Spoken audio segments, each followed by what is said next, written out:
Hi, everyone. I hope you're all having a great week so far. Today, I want to talk about how gluten affects your sleep. And if you are skeptical about this, this is really for you. Some of my clients I work with they know that gluten is a problem for them. They have been avoiding gluten for a long time, and others are a lot more skeptical. So, if you're one of those people who resistant to giving up gluten, which I understand because we all love bread and pasta and all the things, I want to explain to you what gluten can do to your body and how it can affect your sleep. And just so you know, I don't believe that everyone needs to give up gluten. Not everyone in the world is gluten sensitive, but a lot of people I work with are, and if you have health problems, there is a good chance that you are. So some symptoms that you might be sensitive to gluten are if you feel bloated after eating it, if you're tired and have a hard time focusing after eating gluten or grains in general. If you kind of feel tired all the time, sometimes that can actually be from gluten. If you know you feel better when you avoid those things, or if you have reactions to eating wheat and things like that besides bloating. So, if these things are happening, your body doesn't like gluten, even if you love it. And it means that gluten is damaging your gut and is damaging your brain, and it's also affecting your sleep. So, if you are sensitive to gluten, then that means that you have a heightened immune response that causes inflammation in your body when you eat it and can lead to possible autoimmunity. Now, a small percentage of people have celiac disease, which is an autoimmune response against gluten. However, more people are sensitive to gluten than you realize, and a sensitivity is different than having actual celiac disease. And really, everyone reacts differently when you're eating foods you're sensitive to, so it's not always digestive. You might notice bloating, gas, things like that, but it can also manifest as skin problems, as mental health conditions like depression or anxiety, and sleep problems. Now, studies have found that celiac disease and gluten sensitivity are more common now than ever before, and it's not actually from better testing and awareness. So, luckily, researchers keep blood samples from the past, and so they can compare them to now. So, one study compared samples from the 1950s compared to 2009 and found that celiac rates have increased from 1 in 700 to 1 in 100. So, this is a real thing that is happening, unfortunately. And that was just testing celiac disease and not actually gluten sensitivity, which we know has gone up as well. Now, why is gluten such a problem these days? In case you don't know, gluten is a protein that's found in wheat, barley, and rye. It gives bread and other yummy pastries their chewy, soft texture that's hard to replicate with other flours. That's why a lot of gluten-free replacements aren't quite as good. It's also hard for us to digest, and it can create inflammation in the body. And this is because, first of all, the wheat that is in our bread today is way different than it was 60 or 70 years ago. So the plant itself has been genetically changed to make a bigger protein and a higher yield and to be pest and drought resistant. It's not actually genetically modified, but it's something called hybridized, which does change the protein sequencing. Now, another reason why we have a hard time digesting gluten is because we aren't preparing it properly. So, historically, every culture on earth had a process to prepare grains to make them easy to digest.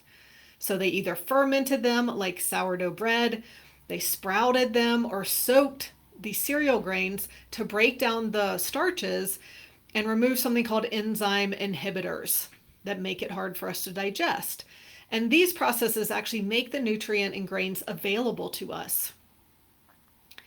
And then we also started refining flour in the late 1800s. So this obviously is going to help make the flour last longer, and it eliminates pests. but it also removes the nutritious bran and germ parts of the plant. And now factories make bread as quickly and efficiently as possible without taking time to properly prepare those grains, which makes it really hard for us to digest. Now, gluten also goes through a process called, I don't even know how to say this, diamidation, which makes it water soluble so it can be mixed with other foods in the food processing industry. This process also makes it more immune reactive and inflammatory. Now, the last reason why gluten is such a problem these days is because we eat it all the time, right? This is part of the standard American diet. We eat cereal or toast for breakfast, we eat a sandwich for lunch, we eat a pasta or burger for dinner, snacks, crackers, all those things have gluten in them. And so it's just this constant part of our diet that's also very hard to digest. So that's not helping things. Now, how does this affect sleep? $1 million question, I know. So whenever you eat something your body reacts to, it causes inflammation. And anytime there's inflammation, your body releases cortisol because it's an anti-inflammatory hormone. And so if you're eating foods you're sensitive to, that's happening all day and all night. Your body is continuously under stress and continuously releasing cortisol. And when this happens at night, then it's going to suppress melatonin and wake you up. And so that's how gluten can sabotage your sleep. Now, I'm actually learning right now that gluten affects the brain more than the gut. So we know about celiac disease. We've talked about the digestive issues you can have. But there was one study that showed that 2/3 of people who had gluten sensitivity in the brain had no symptoms in the gut at all. So you can also have reactions to gluten in your brain, thyroid, joints, skin, and more. So it's not just a gut issue. There are a few ways that gluten affects your brain. It destroys the nervous system tissue. And it does this, first of all, because it cross-reacts with proteins on neurons that regulate the release of neurotransmitters. I know that was a lot. But this can affect your sleep because neurotransmitters control our mood and our sleep-wake cycle. So you don't want to mess with those. It also causes an immune response against transglutaminases. These are proteins that help digest gluten. So there's actually one type of transglutaminase that's found in the gut. That is what is used to test for celiac. There's another in the skin and a third type in the nervous system. Gluten also breaks down the blood-brain barrier, causing leaky brain. So same as leaky gut can happen, so can leaky brain. And if your brain is leaky, that means it lets things through that it shouldn't, then it lets pathogens through into the brain, causing autoimmune reactions and inflammation. None of this sounds good, right? But this is what can happen if you're sensitive to gluten and you're eating it. So how do you know? Well, one way is to stop eating it and see how you feel. Some people do feel better pretty much immediately. You might notice less bloating, more energy, or less brain fog. But for others, it can take months to notice a difference. And that's because antibodies to gluten can stay in your body for 3 to 6 months after you eat it. It's also why being 90% gluten-free isn't going to make a difference if you're sensitive to gluten. You can't necessarily just cut down and expect to feel better. It's more like being pregnant. You're either 100% pregnant or you aren't pregnant. So if you don't feel better after eliminating gluten, you could still be sensitive to it. You could also be sensitive to other foods that you're eating.